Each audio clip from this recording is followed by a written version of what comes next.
चलिए, जय हिंद आप सबों का, है ना। आज के सेशन में हम लोग पढ़ेंगे ट्राइंगल। क्या पढ़ेंगे?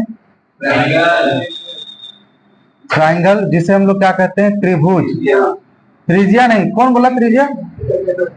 त्रिभुज कहेंगे। क्या कहेंगे? त्रिभुज कहेंगे। तो त्रिभुज का परिभाषा क्या होता है? वैसी ज्यामितीय आकृति जिसकी 3 भुजाएं हो। वैसी ज्यामितीय आकृति जिसकी कितनी भुजाएं हो? कितनी भुजाएं? भुजा समझ रहे हो ना? देखिए, ये 3 है, ठीक है। ए बी सी, कितना भुजा है? 3 भुजा है। तो 3 भुजाओं से घिरी हुई आकृति को त्रिभुज कहते हैं। 3 भुजाओं से घिरी हुई आकृति को क्या कहते हैं? परिभाषा लिखाने की जरूरत है क्या? समझ में आ रहा है ना? मान लो कि ए के सामने ये छोटा ए है, बी के सामने ए बड़ा छोटा बी है, बड़ा सी के सामने ये छोटा सी है। तो ये छोटा ए, छोटा बी, छोटा सी किसको रिप्रेजेंट करता है? भुजाओं की लंबाई को, है ना। अगर आपसे पूछे, ध्यान से सुनो, ए बी की लंबाई कितनी है, तो आप कहोगे सर ए बी की लंबाई सी है।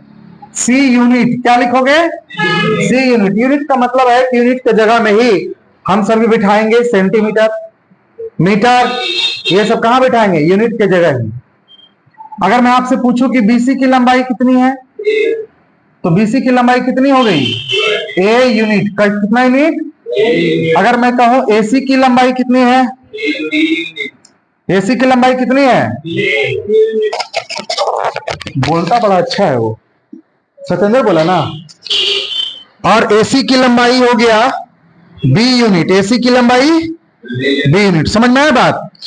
ट्राइंगल में कहता है कि किसी भी दो साइड की लंबाई का जोड़, जैसे मान लिया जाए अगर ए और बी को जोड़ दे, किसको जोड़ दे? ए और बी को जोड़ दे, तो ये बड़ा होना चाहिए किससे? सी से।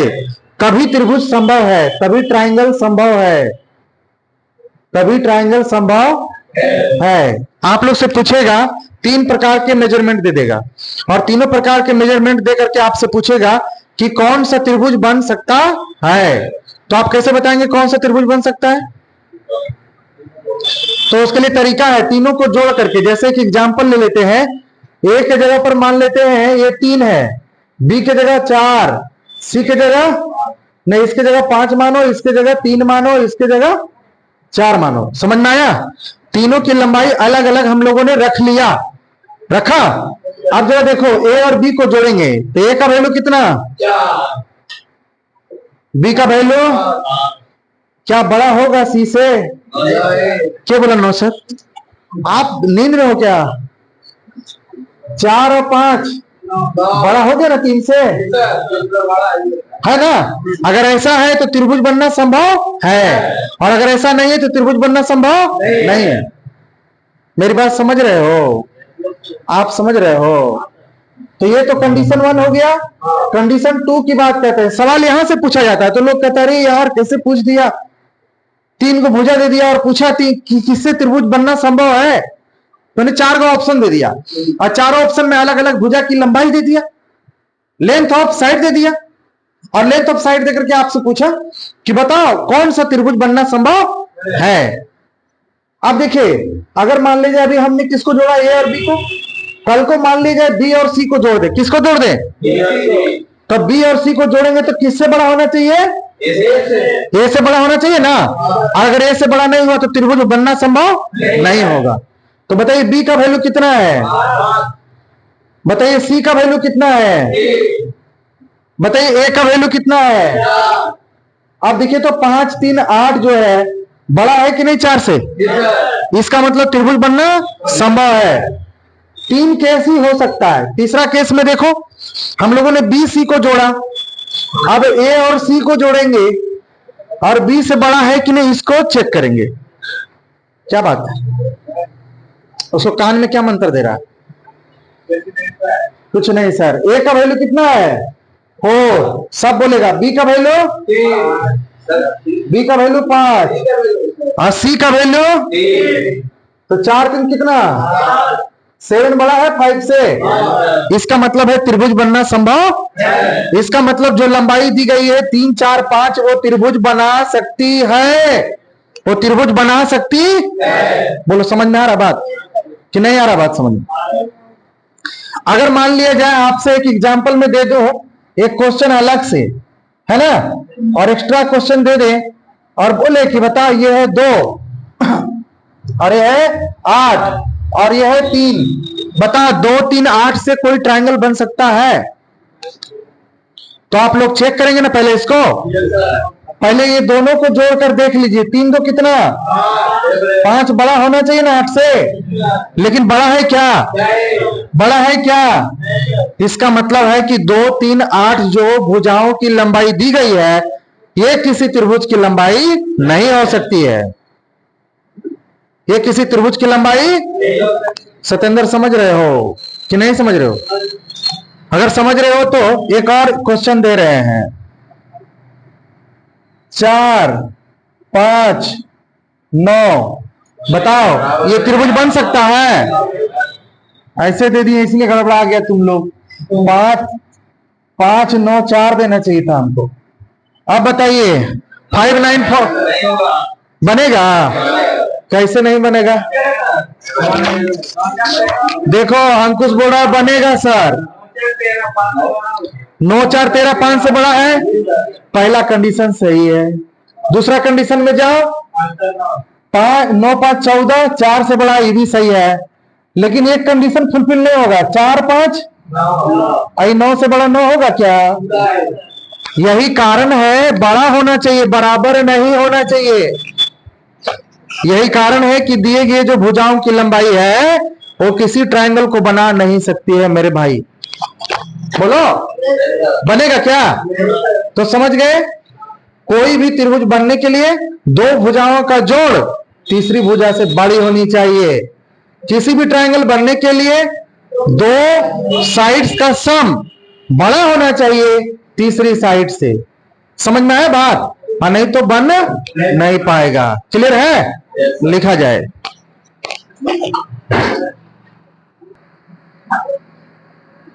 आइए हम लोगों ने ये देखा कि ट्रायंगल किस कंडीशन में बन सकता है। हम लोगों ने क्या देखा? ट्रायंगल किस कंडीशन में बन सकता है? जब 2 भुजाओं का योग तीसरी भुजा से क्या हो जाए? बड़ा। क्या बन जाएगा? त्रिभुज बन जाएगा। अगर 2 भुजाओं का योग तीसरी भुजा के बराबर हो जाए त्रिभुज नहीं बनेगा। किसी 2 भुजाओं का योग तीसरी भुजा से छोटा हो जाए त्रिभुज नहीं बनेगा। समझ गए ना? मैंने 2 को जोड़कर बड़ा होना चाहिए तभी त्रिभुज बनेगा, नहीं तो नहीं बनेगा। तभी ट्रायंगल बनेगा, नहीं तो। आप देखो पढ़ते हैं kinds of triangle, kinds of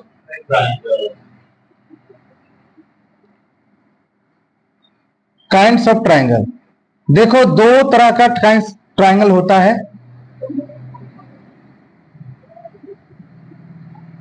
ना? ट्रायंगल बेस्ड ऑन एंगल, उसके बाद triangle based on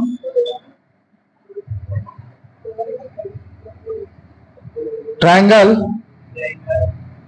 based on side. यानी क्या हो गया? ये भुजा के आधार पर त्रिभुज, भुजा के आधार पर त्रिभुज। और ये हो गया कोण के आधार पर त्रिभुज, कोण के आधार पर त्रिभुज,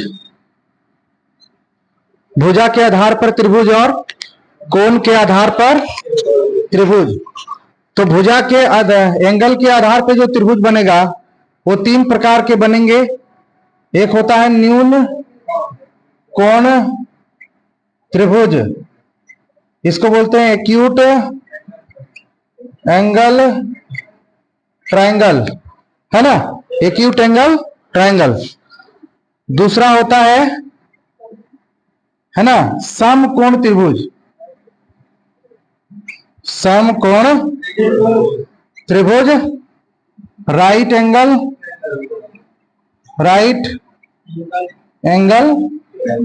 ट्राइंगल, राइट एंगल ट्राइंगल। उसका तीसरा होता है ऑब्ट्यूज एंगल, माने अधिक कोण त्रिभुज। कैसा कोण त्रिभुज? अधिक कोण त्रिभुज, मतलब इसको अंग्रेजी में बोलते हैं ऑब्ट्यूज एंगल ट्राइंगल। बोलो समझ में आया? बारी बारी से सबके बारे में बताएंगे, पहले आप इसको नोट करके लिखेंगे, ठीक है? इसमें देखो समझा देते हैं, उतना लिखाने का समय नहीं है ना। न्यून कोण किसको बोलते हैं? जिसका ईच एंगल, ईच माने प्रत्येक, ईच एंगल कितना हो? 90 डिग्री से कम।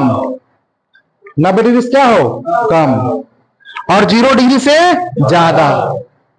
90 डिग्री छोड़ो, यहां नहीं लिखते हैं, जगह कम, कीच कीच हो जाएगा, बाद में समझाए। हाँ, अब यहां ध्यान से देखो, इसमें आएगा भुजा के आधार पर हो जाएगा समबाहु त्रिभुज।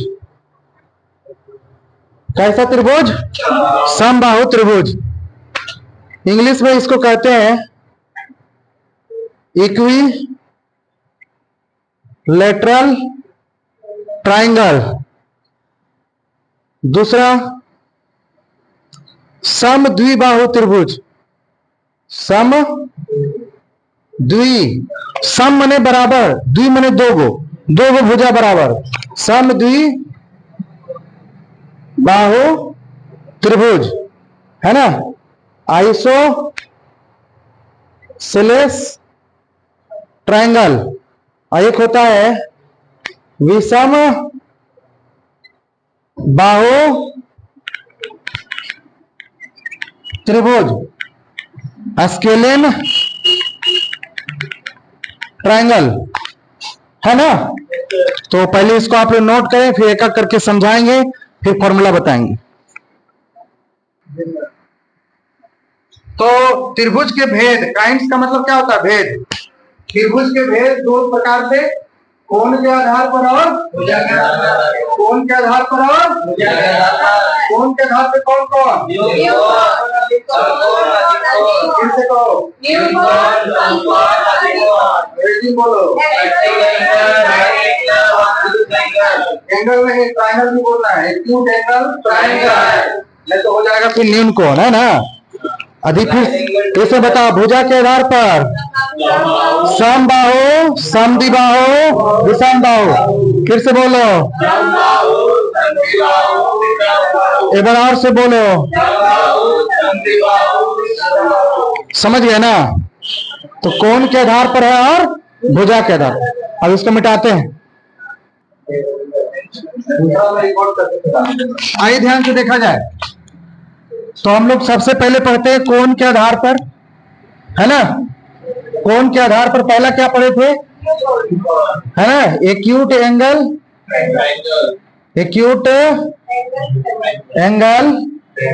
ट्राइंगल। जिस ट्राइंगल की प्रत्येक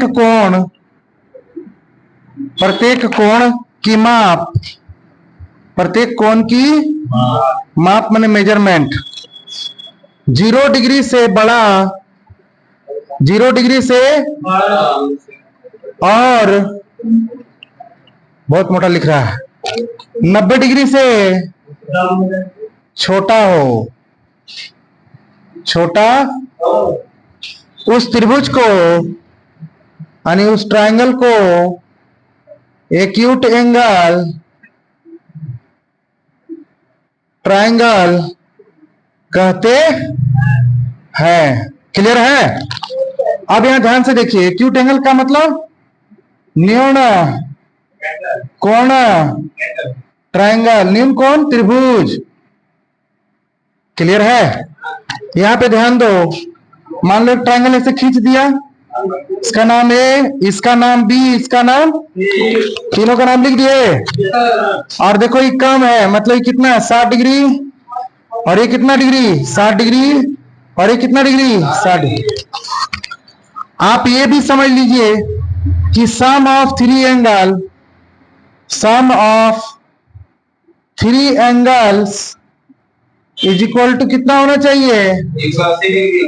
180 डिग्री होनी चाहिए। कहा? In triangle.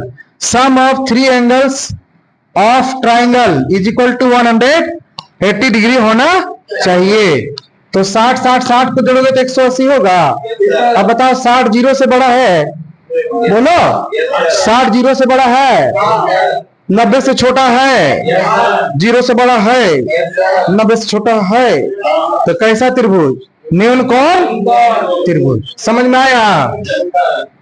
दूसरा है समकोण त्रिभुज। अभी केवल समझने का काम करो, जो लिखेगा वो चक्कर में फंस जाएगा, वो समझ में नहीं आएगा उसको। राइट एंगल ट्राइंगल, समकोण त्रिभुज। कैसा त्रिभुज? आप कहोगे सर इसका मतलब? तो जिस ट्राइंगल का एक कोण 90 डिग्री का हो, किसका हो? 90 डिग्री का हो, तो वह समकोण त्रिभुज कहलाता है। समकोण त्रिभुज कहलाता है, मतलब राइट एंगल ट्रायंगल कहलाता है। बोलिए समझने में कोई कष्ट है? एक ट्रायंगल छोटू वाला बना देते हैं। यहाँ पे देखो यार 90 डिग्री हो गया। जिस भी ट्रायंगल में या जिस भी चित्र में इस प्रकार से लिखा रहे, मतलब समझिए कि वो 90 डिग्री है। कितना डिग्री है? समझ में आया? हाँ।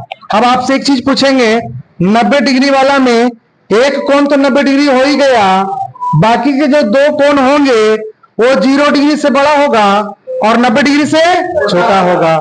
0 डिग्री से बड़ा होगा और 90 डिग्री से छोटा होगा। मान लो ये 60 डिग्री है। कितना डिग्री? तो ये कितना होगा? 30 डिग्री। और ये तो बाबू साहब कितना है? अब तीनों कोनों को जोड़ो। Sum of three angles in right angle triangle 180 होगा। 180 जोड़कर होगा सतेंद्र? 180 डिग्री होकर जोड़कर होगा दुर्गा जी? 180 होगा नकुल भाई? 180 होगा चंदू? लिखा जाए।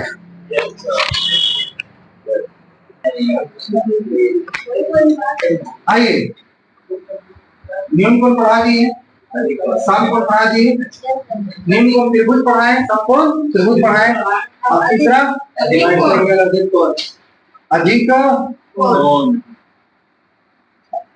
कोण त्रिभुज है ना? इसको क्या बोलते हो? एंगल ट्रायंगल है ना?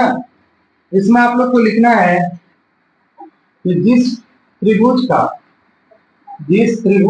ट्रायंगल का कोई एक कोण, कोई सब नहीं हो सकता है, कोई एक कोण 90 डिग्री से ज्यादा, 90 डिग्री से ज्यादा मैंने अधिक, और कितना से 180 से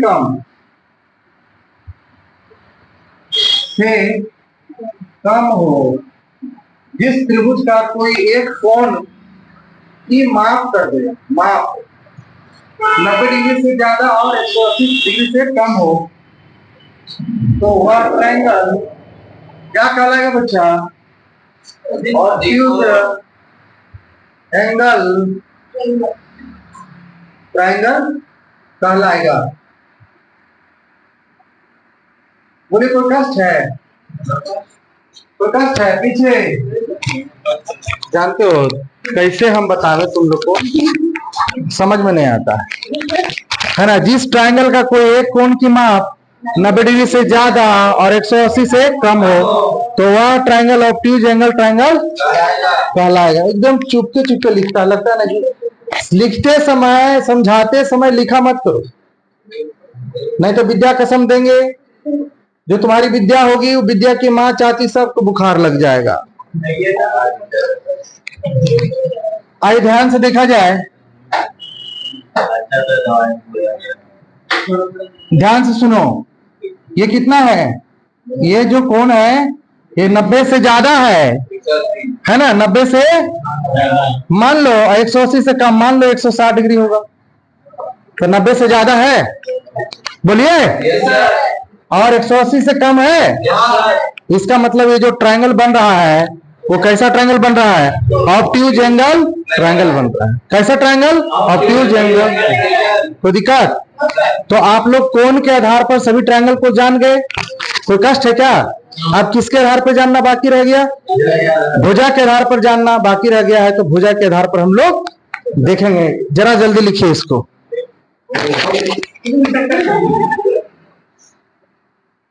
जैसे बोला हो गया, पहले पिटाएगा वो।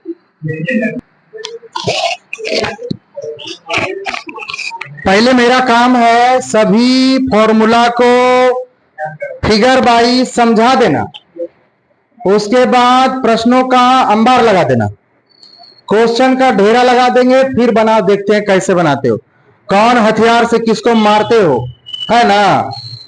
कल को मान लो क्वेश्चन में कहीं समबाहु त्रिभुज दिखे, विसंबाहु दिखे, तो ये तो नहीं कहोगे कि कहां होता है ना? अब है भुजा के आधार पर, भुजा के आधार पर पहला, भुजा के आधार पर त्रिभुज पहला क्या है? समबाहु त्रिभुज। समबाहु त्रिभुज इक्विलेटरल ट्रायंगल, जिस त्रिभुज की सभी भुजाएं बराबर हो, जिस ट्रायंगल की सभी भुजाएं क्या हो?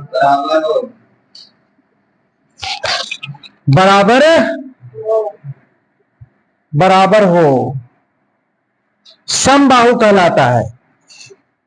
सम बाहु त्रिभुज कहलाता है ना?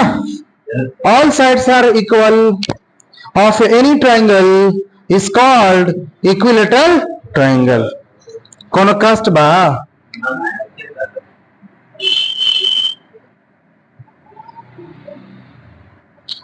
अब इसका चित्र देख लीजिएगा, ये सभी आपस में बराबर है। बहुत सारे बच्चों को ये नहीं समझ में आता है कि ट्रायंगल में ऐसे ऐसे जो काटा रहता है उसका मतलब क्या होता है। ऐसे जो काटा हुआ इसका मतलब है कि एक ही टाइप का कट लगा हुआ है, इसका मतलब है सभी भुजाएं आपस में बराबर है। All sides are equal. तुम क्या सोचता है? तुम्हारे सवाल नहीं है मेरा क्या? ये देखो ना, चिंता मत करो, फिर से मेरा अभी आ ही रहा है, वो देख रहा है हमको। इक्विलेटरल ट्रायंगल समझ में आ गया? अच्छा एक बात और बताते हैं, जो समबाहु त्रिभुज होता है उसके सभी कोण आपस में बराबर होते हैं, प्रत्येक कोण आपस में बराबर होते हैं। ये भी 60 डिग्री, ये भी 60 डिग्री, ये भी 60 डिग्री। जब तीनों भुजा बराबर हो तो कोण भी बराबर होगा। समझ में आया बात? चलो अब समबाहु त्रिभुज पढ़ा रहे हैं, तो मैं समबाहु त्रिभुज का पोल खोल ही दिया हो, तो समबाहु त्रिभुज के बारे में पूरा डिटेल ही पढ़ा देते हैं पहले, फिर चलेंगे विसंबाहु में। नहीं समझा? पहले इसका फॉर्मूला लेके चले। चलो कुछ फॉर्मूला में आ जा। अगर मान लिया जाए इसका फॉर्मूला हमें जानना है कि मेंसुरेशन में इसका क्या भूमिका है, तो आपको मैं बता दूं कि इसकी सभी भुजाएं आपस में बराबर है। सभी भुजाएं आपस में बराबर है। आप कहोगे सर ये क्यों लिखे? मैं पहले भी पढ़ा चुका हूं कि जिस आकृति की सभी लंबाई बराबर हो, प्रत्येक लंबाई बराबर हो, तो उसको ए से डिनोट करते हैं, आर्म्स कहते हैं। ए से डिनोट करते हैं, किससे डिनोट करते हैं? अगर इसमें पूछा जाए समबाहु त्रिभुज की, समबाहु त्रिभुज का परिमाप क्या पूछा जाए? परिमाप का मतलब पेरीमीटर। अरे बोलो, मतलब बाउंड्री। ये सब समझ में आ रहा है ना? तो जब बाउंड्री पूछा जाएगा तो आप कहेंगे सर एक बार ये, दो बार ये, तीन बार ये, यानी सीधा सीधी इसका कितना बनेगा? और जो समझ में आया, क्लियर हुआ कि नहीं? और जो भी डाटा आएगा वो सेंटीमीटर में होगा, स्क्वायर नहीं होगा। अगर डाटा सेंटीमीटर में है तो सेंटीमीटर में, मीटर में है तो मीटर में। समझ गए बात को? सेंटीमीटर पे स्क्वायर नहीं होगा। बाबू साहब आप समझे? नहीं समझे? ध्यान है। दूसरा नंबर, क्षेत्रफल की बात कर दूं। किसकी बात? क्षेत्रफल। तो इसका क्षेत्रफल बराबर होता है √3/4। अब भुजा का स्क्वायर, √3/4 अब भुजा का स्क्वायर। कोई दिक्कत है? तीसरा, इसकी ऊंचाई का फॉर्मूला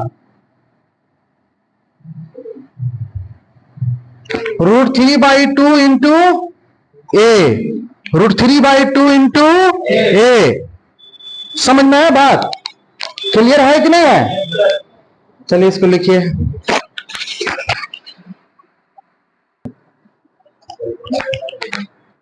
अब देखिए, कभी कभी क्या करता है, हल नहीं प्लीज भाई नंदन, मिल गया तो उसको रखो, है ना? ध्यान से देखो, पूछेंगे आपसे तो बताइएगा, है ना? अभी इधर ध्यान से देखो। देखो एक नोट है कि मतलब सामान्य कोई भी त्रिभुज हो, सभी में काम आता है। सामान्य त्रिभुज में, सामान्य त्रिभुज का मतलब तीनों इसमें हो सकता है। अगर किसी का एरिया निकालना हो तो हाफ गुने आधार गुने और क्या हो जाता है? अब बाबू ये जो फॉर्मूला जो देखने को आपको मिल रहा है ना, ये विषमबाहु त्रिभुज में भी काम करेगा, बोलिए, और समबाहु में भी काम करेगा, और समद्विबाहु त्रिभुज में भी काम करेगा, तीनों के लिए। लेकिन अगर हमारे समबाहु त्रिभुज में ये ऊंचाई दे दे, है ना? जैसे एक एग्जांपल आपको लेकर मैं बताता हूं। एग्जाम्पल 1 प्लीज ध्यान से सुनिएगा, है ना?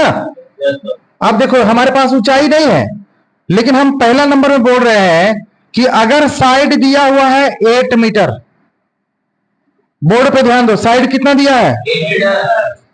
और यहां से आपको क्वेश्चन बना दें कि पहले तो हमको एरिया निकाल के दिखाओ, दूसरा सवाल यहां उत्पन्न कर दे कि आपको पेरीमीटर निकाल कर दिखाओ, पेरीमीटर बताओ, तीसरा कह दे कि आप हाइट बताओ।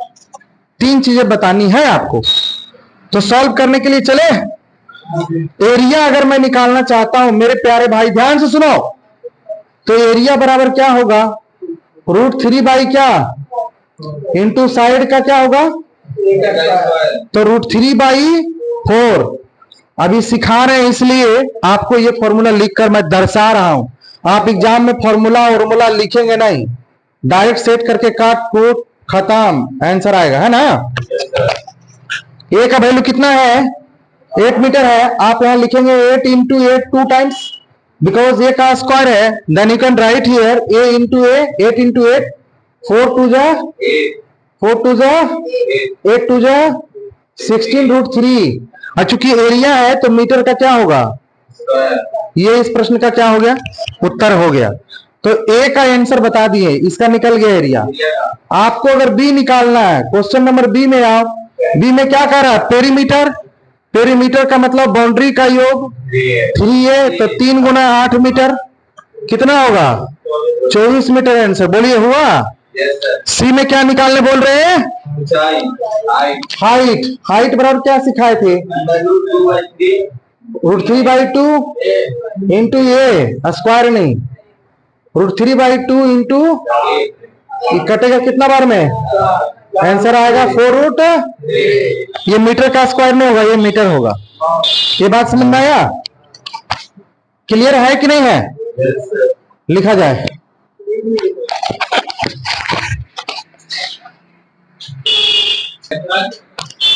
चलिए, यहां तक क्लियर है सबको? सबका क्लियर है? चलिए, अब कुछ इसमें स्पेशल केस भी हम लोग देखते हैं, ठीक है? जैसे इसी क्वेश्चन को हम लोग देख रहे हैं, ठीक है? थोड़ा सा समझिए, इधर ध्यान से सुनिए।